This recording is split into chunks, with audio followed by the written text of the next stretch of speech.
Good evening, my fellow District 108 members. My name is Melbin Thomas, currently serving as the District 108 parliamentarian for the term 2021-22. Today, I would like to give a presentation about the importance of parliamentary procedures in Toastmasters' perspective. I would like to bring this presentation into three different parts. The first part about why do we need parliamentary proceedings in Toastmasters meetings. Secondly, about the technicalities involved in parliamentary proceedings. Finally, how you can use it in practice. First point, why do we need parliamentary proceedings in Toastmasters meeting? Imagine if you are traveling from Europe to Japan, for instance. You have a driving license, you know how to drive the car, you have driven across Europe, but you didn't know the rules, road rules, especially in Japan. What would happen? There is a high probability either to have a head-on collision, secondly about getting a fine, or something can go wrong. What if you know the rules, especially the road rules in Japan, and you drive a car?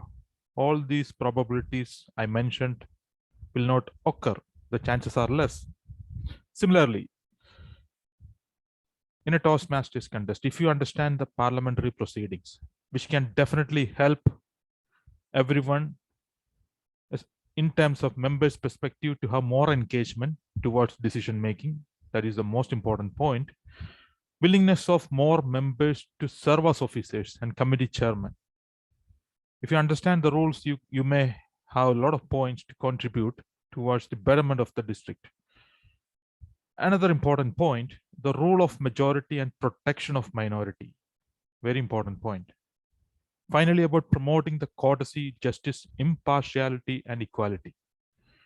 With regards to the rule of majority and the protection of minority, I can definitely say even the minority member can persuade the majority if you are able to present your arguments in a logical way. If you want to see that some of the points, some of the processes which is in the district needs to be changed, you can actually persuade the audience, the members, thereby with the democratic process, you can actually influence. That is why we need parliamentary proceedings. Ultimately, Toastmasters International is a democratic organization. Now, the basic rules in Toastmasters parliamentary proceedings. We usually follow the Roberts Rules of Order, which is newly revised in August 2020, the latest version, the 12th edition. We follow the rules of that book in our parliamentary proceedings. The most important point is to be there on time. Very important. If the meeting starts at 9, please make sure at least 5 minutes before you will be set, will be ready to go to the meeting. Second is stay on point. Avoid beating around the bush. What I say about avoid beating around the bush, I have often seen in many meetings. People will just talk about one point which doesn't have any relevance what we are in discussion. Then the meeting will go on and on without any conclusion. The time will go, many people will be frustrated with what is going on. In order to avoid that, to stay on point, very important. That is why we use parliamentary proceedings. Deal with the problem and not on person, very important. Sometimes you may have disagreement or the way of functioning with the person, but make sure that you don't deal directly to the person, instead the problem, so that we can make sure that we are not fighting against each other on personal level, but on a policy level, very important. Note down the outcomes and follow up. Most of the time in parliamentary proceedings, people would make the decisions. Then you have to note down those decisions and to make those follow-ups to make an effective outcome. Now I would like to talk about the terms used in parliamentary process. We can see there are many terms which is available. These are from Robert's Rules of Order. But I don't see everyone should know about all these parliamentary terms. Instead, at least you should know the 5 terms. I would recommend number 1, you should know what is called a meeting chair. What are the objectives? What second one is about the quorum. what is a quorum and how you can make the quorum for the meeting. Third is about the motion, very important point. Fourth one, I can definitely say what is a proxy is all about. Then the ballot, how the votings will take place. If you know at least these 5 points, I can definitely say that you get an understanding, basic understanding about what is the parliamentary proceedings is all about. I talked about the motion earlier. What is a motion? A motion can be defined as a formal procedure for taking action. According to Robert's Rules of Order, there are 23 motions available, which can be used in any parliamentary meetings. There is a main motion, then it's called subsidiary motions, almost 7 of them. There is a privileged motion, 5 of them, incidental motion, almost 8 of them. When you read all these chart of motions, you will get lost, because it is practically impossible to understand, to study everything. Let's say if you study everything in theory, but I am 200% sure you will not be able to apply these in practice. Here, I would definitely recommend a process of less is more. So the less you know and the process you know clearly, you will be able to advance slowly and steadily. So I would highly recommend, as the district parliamentarian, to understand the important motions in use in a council meeting, in an executive council meeting, in a club board meeting, or the club elections. You can use it all these areas, parliamentary proceedings, to make efficient decisions. At least you should know about what is a main motion, that is a main item to be discussed. Second is about subsidiary motion, which comes if there is an amendment to the existing motion. Incidental motion, which comes in the form of point of information. If an experienced member has something important to convey, they can raise it as a point of information. Point of order is usually used by the meeting chair or the parliamentarian to make sure that the process is carried out properly. If there is something needs to be intervened, this is the area where people will make that intervention. Now, I talked about in the beginning, there are 3 ways I will present this parliamentary proceedings. The first one was, why do we need? I already told about that. Secondly, about the important terms or the procedures which is involved into that. Finally, about the practicality. This is the most important part. Every member, from at least a club president, vice president of education, and all the district council members, executive committee members, should have an understanding on it. How you can raise the motion in a meeting. The most important point is to be recognized. Most of the meetings nowadays happens online. For that reason, you can use the reaction buttons in your screen. There is an item called raise the hand, as you can see from the screen. You can raise your hand, right hand. Then the meeting chair will recognize you. Once it is recognized, you have to move the motion. Most important point is, before moving the motion, you have to state your name, your designation, then you move the motion. Please make sure the motion should be concise, precise, to the point, and short, so that everyone can understand. For example, if you want to move the motion, first you need to be recognized, then raise your right hand and move that. You have to move the motion. Then someone has to second the motion. Very important. If you move a motion, someone has to second it. Otherwise, it is not valid. It will be out of order. By seconding the motion, again, someone has to raise their left hand, raise their name, designation, then they can say, I second the motion.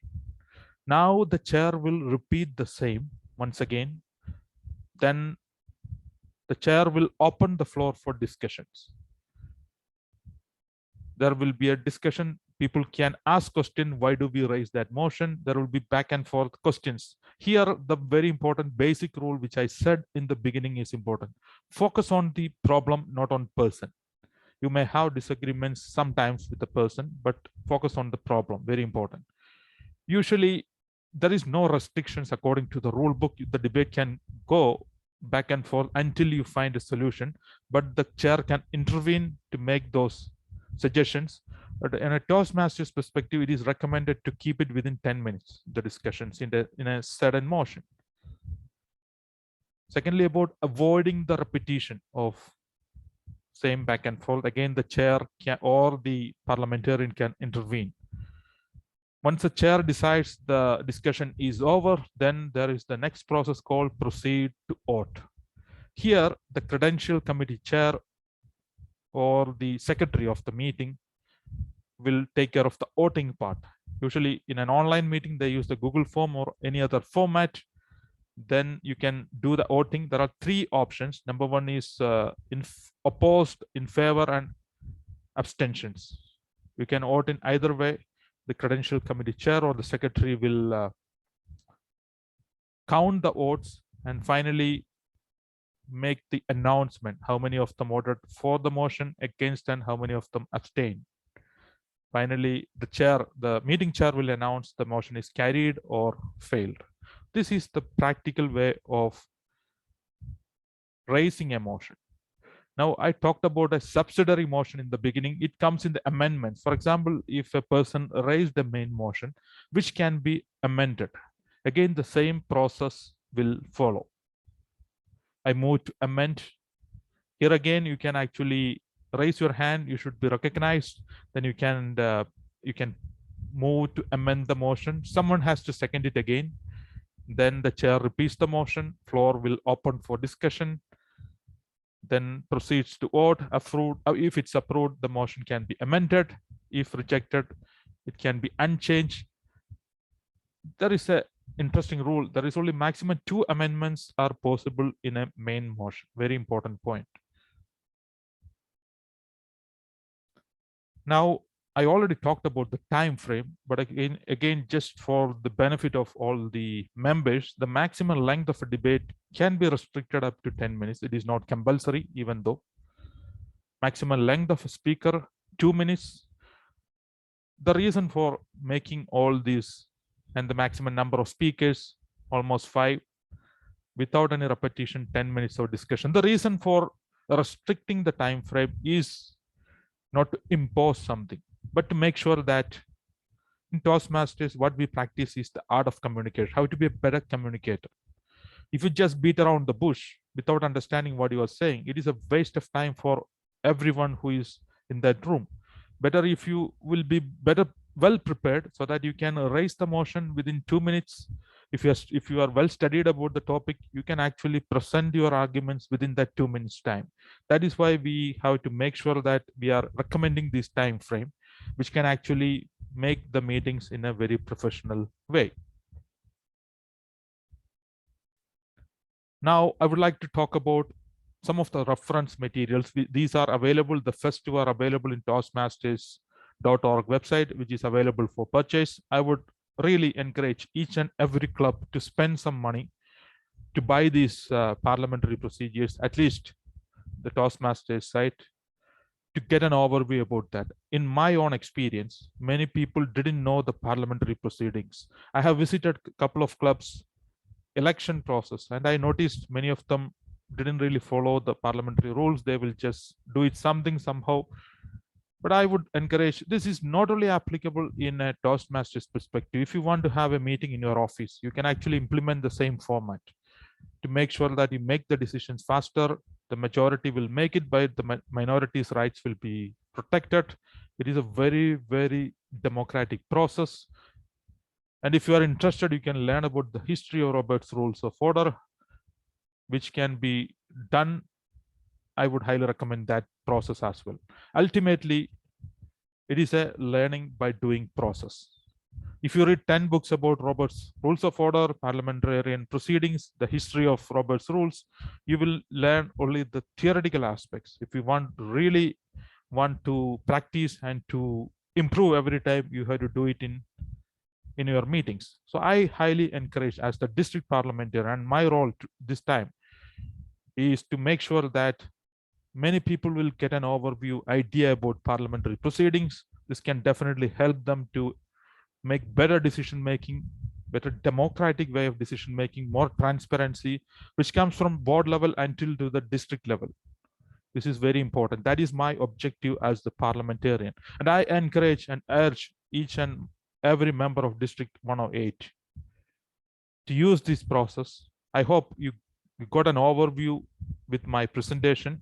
I'm happy to provide further information with regards to a webinar or some kind of training which is related to parliamentary proceedings. If you are interested from a club level or from any capacity, please reach out to me, because I didn't know which are the clubs or the areas would be interested to learn more about parliamentary proceedings. Please reach out to me. I'm happy to provide further trainings or webinars in this manner.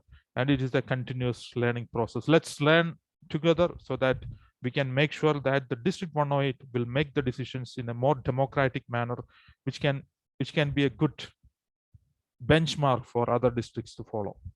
Thank you all very much for listening, and I hope you all will practice the parliamentarian proceedings. Hope to see you all in person soon. Thank you very much once again. Namaskar.